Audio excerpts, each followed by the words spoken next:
এই যে আজকে বাজার করে আনা হয়েছে।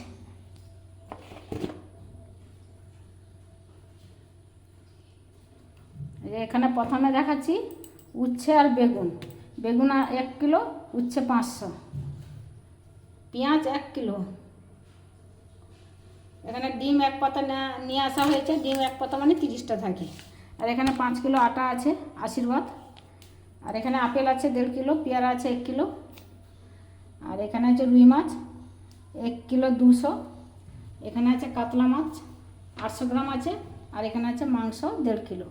এটা আমরা প্রায় 1 সপ্তাহের মতো বাজারটা করে নিয়েছি, কারণ ঘন ঘন আমাদের বাজার করতে যেতেও অসুবিধা হয়। যদি প্রয়োজনে আবার লাগলে করা যায়, কিন্তু বেশি বাজারে যেতে ইচ্ছা করে না হবে, আমি এইভাবে বাজার করে নিই। আলু আছে এখানে 2.5 কিলো। সবাই ভালো আছো? তো এখন দুপুর 1টা বাজে, আমি রান্না শেষ করলাম। কী রান্না করেছি তোমাদের বলছি। তো প্রথমে দেখাই, এখানে 1 হাঁড়ি ভাত করেছি। এই যে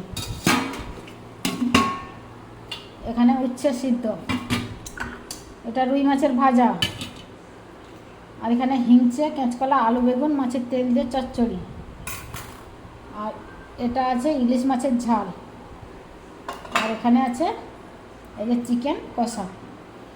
আজকের মেনুতে এই রান্না হয়েছে।